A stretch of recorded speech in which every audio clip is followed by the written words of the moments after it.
Greetings, everyone. Well, today we wrap up Double Feature Week. I do apologize. I know we're a little bit behind schedule. Don't worry. We'll have the reviews caught up by midweek, I'm sure.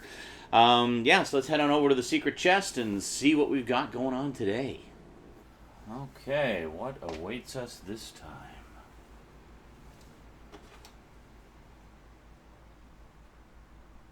Ah, interesting. We have The Curse and Curse 2, The Bite.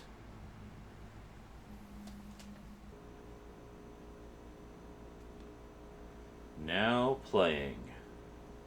So we have The Curse and Curse 2, The Bite. Two movies which have absolutely nothing to do with each other. So let's talk about them today on the Multimedia Chronicles.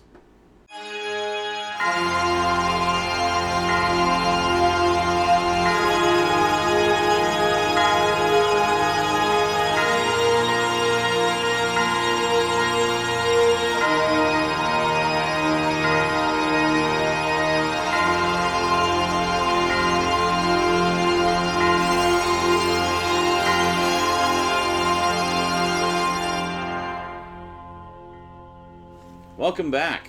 So, The Curse opens with Bo Duke himself, John Schneider, being carted off by the police, spouting a whole bunch of craziness. He's got these weird sores on his face, and he's screaming about something being in the water, and don't drink the water, don't touch the water. It's gonna, oh my God, there's children playing in the water, and just going nuts, and he's being carted off by the police.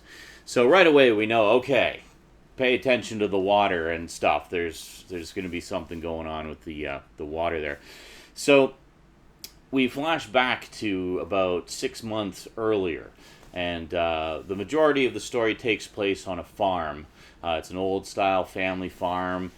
Claude Akins, a veteran character actor who's been in a million things, plays the father, the very religious, old-world kind of farmer dad. Will Wheaton plays his youngest son. And so basically the farm is struggling. There's a sleazy businessman who's trying to get them to sell the farm so he can turn it into a mini mall or something. We don't know. He just knows that he wants the land. That's really all that matters. So one night, this what seems to be a meteor crashes into their field. And not sure what it is. Where is it from? They don't know.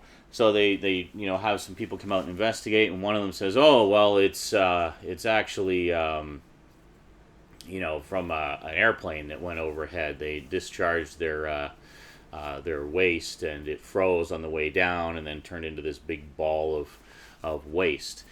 But we're not really buying that explanation. They do, because they're simple farm folk and don't understand this sciencey stuff.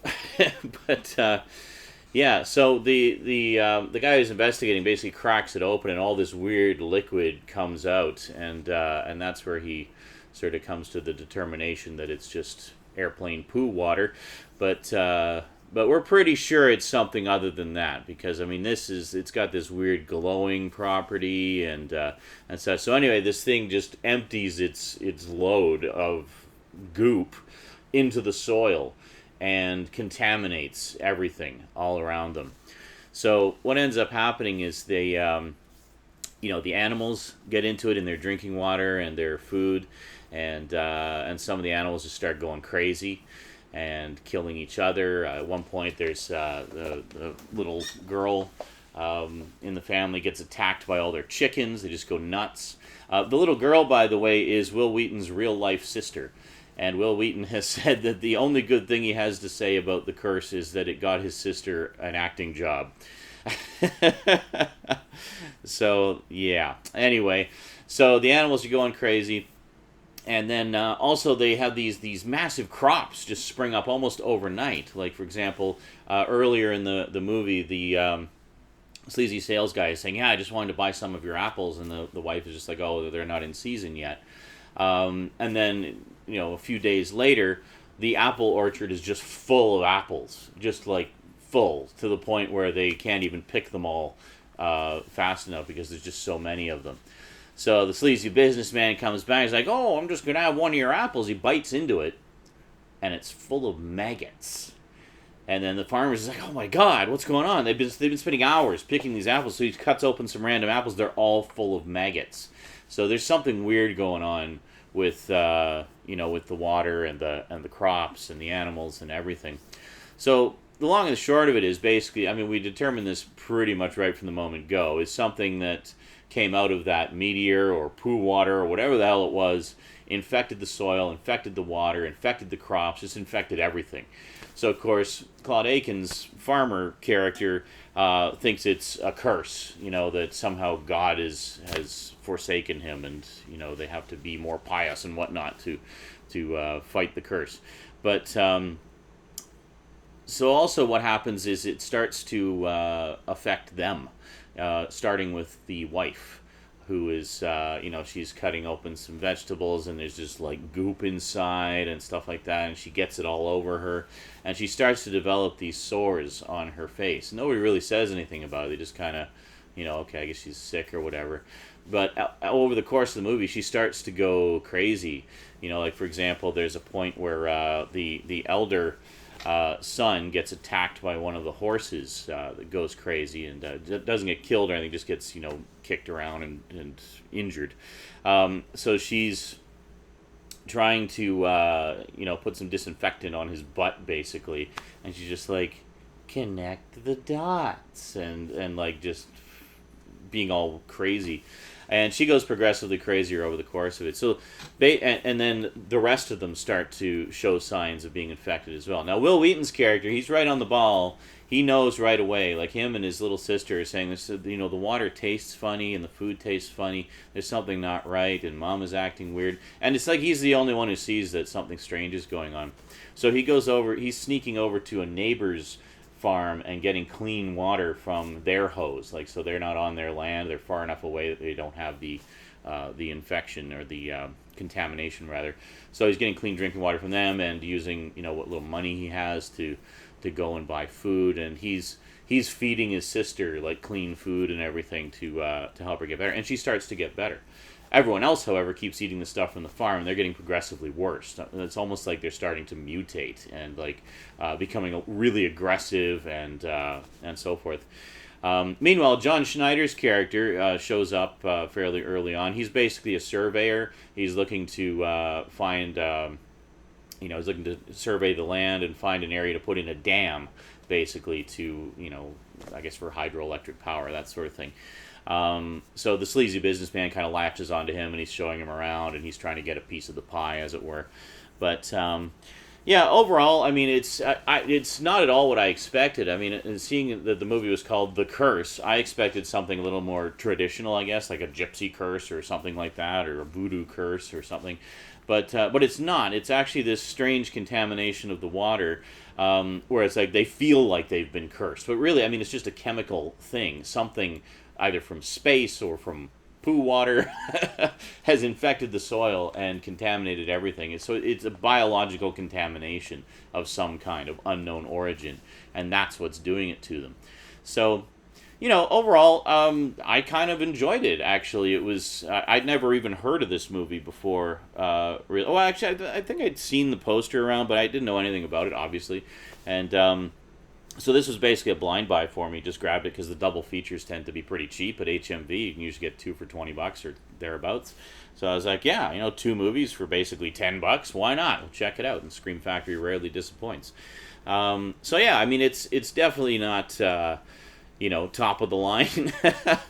It does have kind of that cheesy B-movie flavor to it, but there's kind of a kookiness to it that I kind of dug. I mean, the mother, the actress playing the mother, is wonderful as she just sort of descends into madness.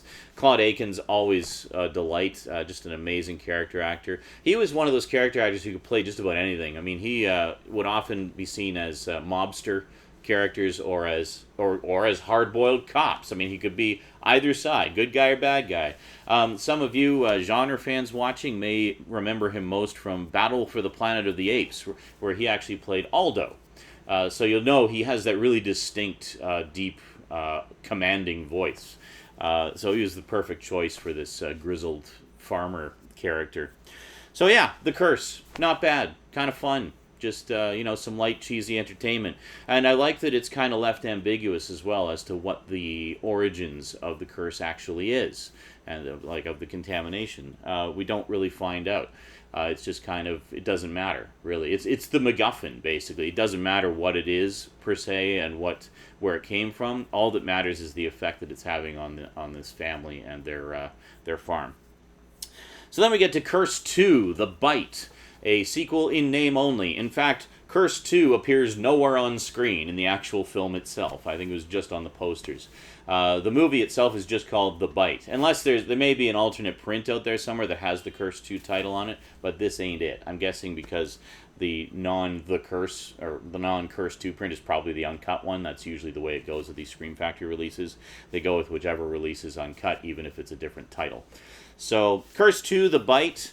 Again, kind of ambiguous as to what exactly is going on, but it starts off where we see these guys in kind of radiation suits picking up a bunch of snakes and putting them into radioactive waste or something. I don't know. So basically, the long and the short of it is there's been all this nuclear testing going on in this sort of, I don't know, it was Arizona or anyway, one of those big sort of vast desert type locales, and so there was all this nuclear testing going out there. The few towns around there are basically ghost towns.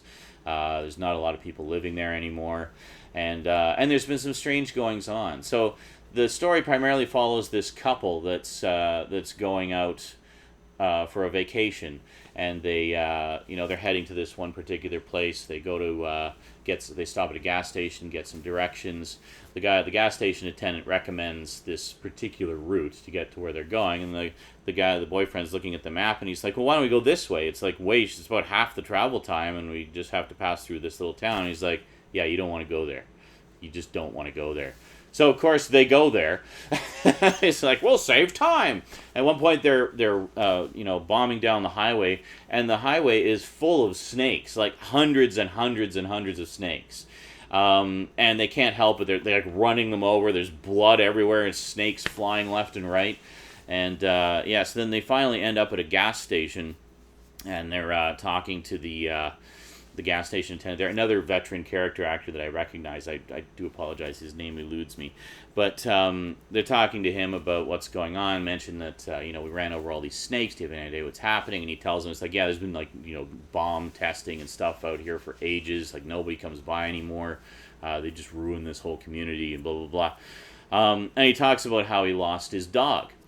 And then at one point, the boyfriend is kind of looking around in the back, and he hears what sounds like a dog whimpering. And then he looks and he sees something in the shadows, but it's not. He can't quite see clearly. Then the gas station guy comes in like, "What are you doing back here?" And then he shoos him off. But then we see, we hear like the sounds of a dog whimpering and such. And the guy's like, hey, "Come on, I'll give you some food." And then we see what it actually is, and it looks like a dog that has mutated almost entirely into a snake. So it's like this snake dog, and it's like, blah, and it's all vicious and stuff. So what ends up happening through various circumstances is the boyfriend gets bitten by a snake from this area. Now, we've already had the setup of seeing what happens with the dog, so we know that something is going to happen with him now. And over the course of the movie, he starts getting sick, and he starts taking on characteristics of snakes. Like, he's becoming very aggressive and like lashing out at people. He smacks his girlfriend at one point, and he's not a violent person normally, and she's totally shocked by it. And it's like, well, screw you, I'm out of here. But and he starts he opens like a can with his teeth and stuff like that. And his arm is bandaged, and you don't see what it is for a very long time. Now, I thought what was going to happen is much like what happened with the dog. I thought he was going to turn into a snake, like he would be this snake man. But no, what actually happens is his arm begins to turn into a snake. So it's like this autonomous snake that's become a part of him, and he's taking on the personality characteristics of the snake as well. So the arm itself almost has a mind of its own, and it's like there's a few scenes where it attacks people and stuff, and it's a big freaking snake on his hand. Like his arm has become a snake. And so that's pretty cool. And there's lots of gooey effects, like when it's emerging from the bandages, you see all this goop come out, and then the snake head emerges, and it's there's lots of pretty cool gooey effects in it. At one point, they meet up with this family of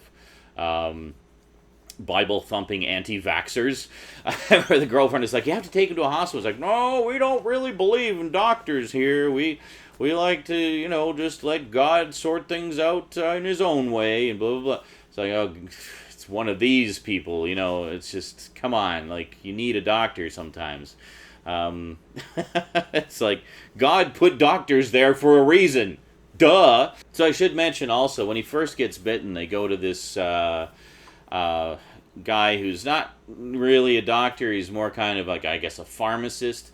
And he gets him some anti-snake venom, but then realizes later that he may have given him the wrong venom. So part of it is this chase movie where the salesman guy, who is played by Jamie Farr, by the way, adds a little bit of comic relief into the story. He's trying to find them so he can get them the right antidote, and say, oh, I gave him the wrong antidote. I gotta find them, or they're gonna sue me. And he has this funny relationship with these local truckers. And there's one named Flo that he kind of has an on and off flings with and stuff like that. And I love their camaraderie. Like, he's this guy, and he's not really a trucker, but he knows all these truckers, and they're kind of his eyes and ears out to the road. So he's asking them to help him find them, so he can get them the right antidote and stuff like that. So yeah, I mean, it's again a very goofy kind of movie, and it's not terribly unpredictable as to where it goes. But it's fun. I actually had a lot of fun with it, and I think largely in part to the if this had been done just as a straight up serious one, I don't think it would have worked as well, to be honest. I think the addition of Jamie Farr and his kind of comic relief moments really helped to break it up nicely and make it a lot more of a fun movie. So you've got the serious side of dude with his snake arm trying to deal with his affliction and try not to become a snake, and then you've got Jamie Farr trying to track them down. You got the girlfriend freaking out trying to get help for her boyfriend, and there's just a lot of stuff going on, and it's a lot of fun. So I was not expecting to actually enjoy it so much, because I found that very often these name-only sequels tend to really pale in comparison, and often just aren't as enjoyable as the original. They're just kind of, quick cash-ins, or there's something unrelated that they just slapped the title on, which is the case here. But in this case, it's actually kind of a fun, goofy movie with some, nice ooey-gooey creature effects. Alrighty, well, I should mention the Blu-ray here is bare bones. There's no extras on it. Let me just double-check that.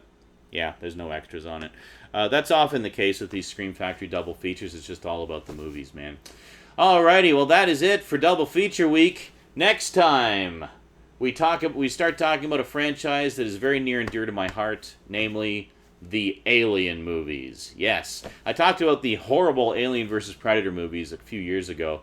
I figured it was about time I actually sat down and talked about the main franchise, because the main franchise is one that I've enjoyed for years and have a lot to say. I've been in the process of rewatching them over the course of this week, and I'm really enjoying revisiting them. It's actually been a few years since I've watched them again. And so can't wait to talk about them. So tune in next time for that. We'll be talking about the very first Alien, the original from 1979. In the meantime, thanks for watching. So a quick thank you to my Patreon sponsors, especially Kyle Pellegrini and Get Your Gorgeous On, my two highest level sponsors. Thank you very much, guys. Really appreciate the support. And thank you guys for watching. So until next time, thanks for watching. Again, I'm really appreciative that you're watching. And, chocolate bar. Chocolate bar, let's, what do we got here? I don't know. I don't know. What do I have that's snake or blight related? God, I don't know. Who cares? I'm gonna have a Hershey's. Because Hershey's is good. This is the almond Hershey in creamy milk chocolate. Gotta love it. All right, we'll see you next time, folks. Until then, sayonara.